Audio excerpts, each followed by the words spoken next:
ఆసియాలోని అతిపెద్ద గిరిజన జాతర మేడారం. కోట్లాది మంది భక్తుల విశ్వాసానికి ప్రతీక ఈ జాతర. ఈ ఏడాది ఈ వనజాతర దేశ విదేశీ పర్యాటకులతో అత్యంత ఘనంగా జరిగింది. అయితే ఈ జాతరలో కొంతమంది ఆకతాయిలు మదన్ రంగు పులిమే ప్రయత్నం చేశారు. పొట్టకూటి కోసం కోవాబన్ అమ్ముకుంటున్న ఒక చిరు వ్యాపారిని హిందువుల జాతరలో నువ్వెందుకు అమ్ముతున్నావు, 10 రూపాయలకి కోవాబన్ ఎలా ఇస్తావు, ఇందులో ఏదో కలిపావు అంటూ అనుమానించారు. అయితే సోషల్ మీడియా నెటిజన్లు ఈ వివక్షను తిప్పికొట్టారు. కులమతాలకు అతీతంగా సదరు వ్యక్తికి అండగా నిలబడి మానవత్వాన్ని చాటుకున్నారు.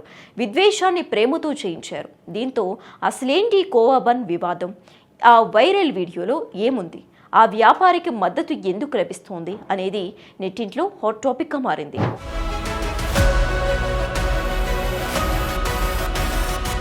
ఆహారానికి మతం ఉండదు, ఆకలికి కులం ఉండదు అన్న చిన్న లాజిక్ మిస్ అయిన ఆ యూట్యూబర్ మేడారం జాతరలో చేసిన అత్యుత్సాహం ఇప్పుడు చర్చనీయాంశమైంది. సదరు వ్లాగర్ కోవాబన్ షాపు దగ్గరికి వెళ్లి ఓనర్ పేరు అడిగాడు. మోసిన్ అని చెప్పగానే గొడవ మొదలుపెట్టాడు. ఇది హిందువుల జాతర, ఇక్కడ నీకేం పని, ఇంత తక్కువ ధరకి ఎలా ఇస్తావు, ఏమైనా కలిపావా అంటూ అనుమానించి అతడిని అవమానించాడు.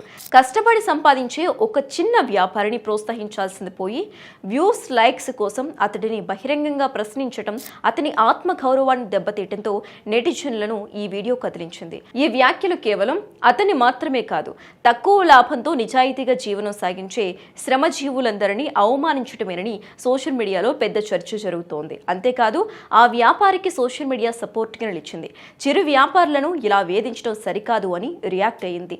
నువ్వు తినకపోతే మాని, కానీ పేదవాడి పొట్ట కొట్టకు అంటూ వ్లాగర్కు నెటిజన్లు గట్టిగా బుద్ధి చెప్పారు.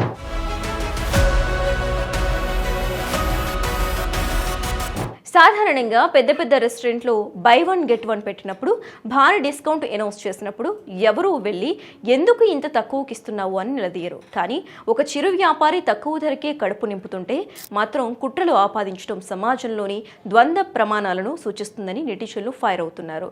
ఫుడ్ క్వాలిటీని చెక్ చేసేటప్పుడు ప్రభుత్వం తరపున FSSAI వంటి సంస్థలు ఉన్నాయి. వారు హోటళ్లపై ఆకస్మిక దాడులు చేసి లోపాలు ఉంటే లీగల్గా యాక్షన్ తీసుకుంటారే కానీ ఎవరిని ఇలా బహిరంగంగా అవమానించరు. కానీ ఒక వ్యక్తిని వ్యక్తిగతంగా లక్ష్యంగా చేసుకుని కెమెరాల ముందు వేధించడం సామాజిక బాధ్యత అనిపించుకోదని అంటున్నారు జనం. నిజాయితీగా పనిచేసే వారికి ప్రజల సపోర్ట్ ఎప్పుడు ఉంటుందని ఈ ఘటన మరోసారి ప్రూవ్ చేసింది.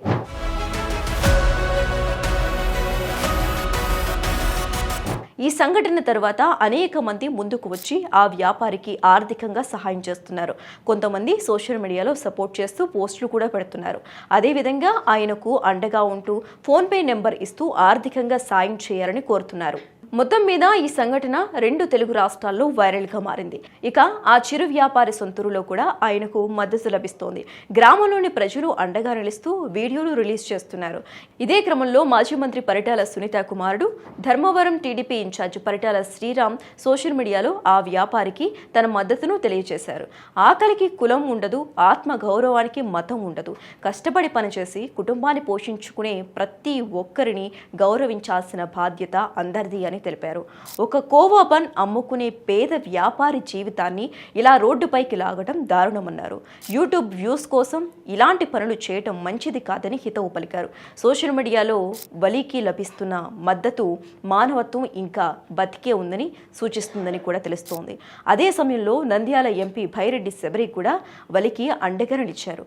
మతం పేరుతో చిన్న వ్యాపారులను వేధించడం సరికాదని ఆమె స్పష్టం చేశారు.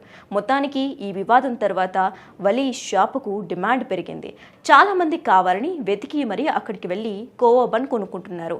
దీంతో మోసిన్ బిజినెస్ 3 పువ్వులు 6 కాయలుగా సాగుతోంది.